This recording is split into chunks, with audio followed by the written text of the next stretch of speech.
Kanchipuram వకుడా silks నాణ్యత మా ప్రాధాన్యత. మదీనాగూడ, మియాపూర్, హైదరాబాద్ లో త్వరలో శుభారంభం.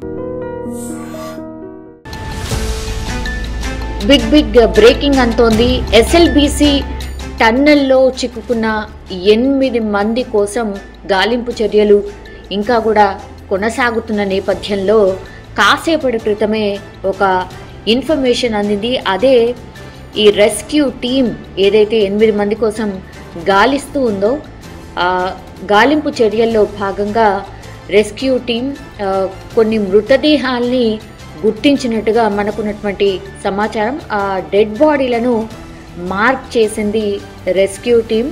సో 3 మీటర్ల మట్టి లోపల మృతదేహాలు ఉన్నట్టుగా గుర్తించారు. సో మృతుల్లో మొత్తంగా 8 మంది పూర్తిగా చనిపోయి ఉంటారు అని కూడా భావిస్తున్నారు. ఎందుకంటే చాలా లోపల వరకు ఈ రెస్క్యూ టీం వెళ్ళింది కాబట్టి అక్కడ ఎక్కడ కూడా ఈ 8 మందికి సంబంధించిన జాడ ఎక్కడ లేదు. పూర్తిగా మట్టి, బురద ఇదే ఉన్నాయి కాబట్టి ఇంకా ఆ 8 మంది ఆ బురద మట్టి లోపలే కూరుకుపోయి చనిపోయి ఉంటారు అని ఒక నిర్ధారణకు వచ్చినట్టుగా స్పష్టంగా అర్థమవుతుంది. సో మృతుల్లో 6 కార్మికులు ఉన్నారు అండ్ 2 ఇంజనీర్లు ఉన్నట్టుగా సమాచారం. సో ప్రస్తుతానికైతే ఈ 8 మంది మృతి చెందిన వాటిలో ఇప్పటికీ 5 మృతదేహాలను అయితే రెస్క్యూ టీం గుర్తించింది. డెడ్ బాడీలను మార్క్ చేసింది కూడా రెస్క్యూ టీం. 3 మీటర్ల మట్టి లోపల ఈ మృతదేహాలు లభ్యమైనట్టు తెలుస్తోంది.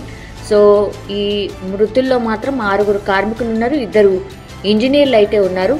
మనకు తెలుసు ఆక్వా ఐతో పాటుగా జీపీఆర్ సిస్టమ్స్తో ఈ 5 మృతదేహాలను అయితే రెస్క్యూ టీం గుర్తించింది. పూర్తిగా మట్టిలో, బురదలో కూరుకుపోయినటువంటి మృతదేహాలను అయితే టన్నల్ నుంచి బయటికి తీసుకొచ్చేందుకు ప్రయత్నాలు అయితే ముమ్మరం చేశారు రెస్క్యూ టీం అంతా కూడా. అండ్ ఇంకా ఇంకా మిగిలిపోయిన ఆ 3 మృతదేహాలు కనుక్కునేందుకు కూడా టీం ఇంకా కూడా గాలిస్తున్న పరిస్థితి అయితే కనిపిస్తోంది. సో మృతదేహాలను ఇప్పుడు గుర్తించింది కాబట్టి ఈ మృతదేహాలను గుర్తించడంలో ఐఐటి మద్రాస్కు చెందినటువంటి నిపుణుల బృందం అయితే కీ రోల్ పోషించింది అని చెప్పొచ్చు. Because ground penetrating radar technology ఆధారం చేసుకొని ఈ టెక్నాలజీ ద్వారా అయితే ఇప్పుడు ఈ 5 మృతదేహాలు ఏవైతే గుర్తించినట్టుగా చెప్తున్నారో ఈ టెక్నాలజీ యూజ్ చేసే ఈ మృతదేహాల్ని కనుగొన్నారు. సో ప్రాణాలతో వస్తారు అనుకున్నారు అందరూ కూడా. టన్నెల్లో చిక్కున్న వాళ్ళందరూ కూడా సజీవంగా వస్తారు, ప్రాణాలతో బయటపడతారు అని అందరూ భావించారు. కానీ వెరీ బ్యాడ్ న్యూస్ అనుకోవచ్చు. 8 మంది ఎవరైతే ఆ టన్నెల్లో చిక్కున్నారో 6 కార్మికులు, 2 ఇంజనీర్లు వాళ్ళందరూ కూడా చనిపోయినట్టే అని ఆల్మోస్ట్ నిర్ధారణకు వచ్చిన పరిస్థితి అయితే కనిపిస్తోంది. పూర్తిగా ఇప్పటివరకు అయితే అంటే అక్కడ ఉన్నటువంటి కలెక్టర్ కావచ్చు, లేదంటే రెస్క్యూకి సంబంధించి ఎవరైతే రెస్క్యూ ఆపరేషన్లో పాల్గొంటున్నారో సింగరేణి, హైడ్రాతో పాటుగా రైల్వే శాఖకు సంబంధించిన సహాయ చర్యల్లో పాల్గొంటుంది రైల్వే శాఖకు సంబంధించిన సిబ్బంది కూడా. సో సొరంగంలో పూర్తిగా బురద, రాళ్ళు, పైపులు, ఇనుప సామాగ్రి పూర్తిగా ఉంది కాబట్టి వీటిని లోకో రైల్ వ్యాగన్లలో నింపేసి బయటికి పంపుతున్నారు. అంటే తాత్కాలికంగా ఈ ట్రాక్ లాంటిది ఏర్పాటు చేసి ఈ లోకో రైల్ అంటారు. సో ఆ లోకో రైల్లో వ్యాగన్స్లో నింపి ఈ బురద కానీ, రాళ్ళు కానీ, పైపులను కానీ బయటికి తరలిస్తున్నారు. ఎందుకంటే కొన్ని క్వింటాళ్ళ కొద్దిగా బురద అండ్ నీరు పేరుకుపోయింది కాబట్టి వాటిని తొలగించి బయటికి పంపిస్తే కానీ లోపలికి వెళ్ళే అవకాశం ఉండదు. సో అట్లా ఈ రైల్వే శాఖకు సంబంధించి కీ రోల్ పోషిస్తోంది అనుకోవచ్చు. లోకో రైల్ వ్యాగన్స్లో వీటిని తరలిస్తున్నారు. దక్షిణ మధ్య రైల్వే జోన్ ప్రత్యేక నిపుణులు ఈ 2 బృందాలుగా ఏర్పడి ఈ రెస్క్యూ ఆపరేషన్లో పాల్గొంటున్నారు.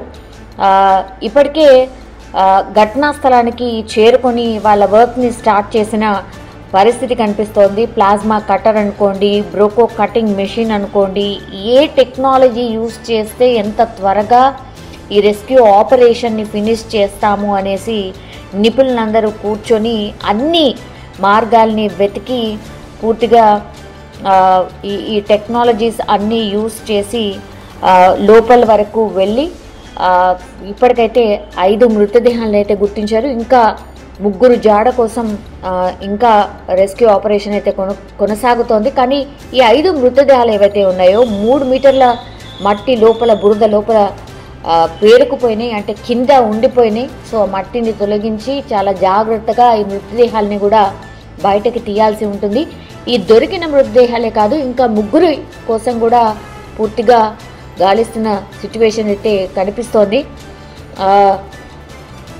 మంత్రులందరూ కూడా ఈ రెస్క్యూ ఆపరేషన్కి సంబంధించి పూర్తి ఇన్ఫర్మేషన్ ఇస్తున్నారు. అట్లాగే కలెక్టర్స్, నిపుణులు వాళ్ళందరితో కూడా ఎప్పటికప్పుడు మాట్లాడుతూ క్లారిటీ తీసుకుంటున్నారు. నాగర్ కర్నూలు జిల్లాకు సంబంధించిన కలెక్టర్ సంతోష్ క్లారిటీ కూడా ఇస్తున్నారు ఈ విషయాల మీద, అన్నిటి మీద కూడా.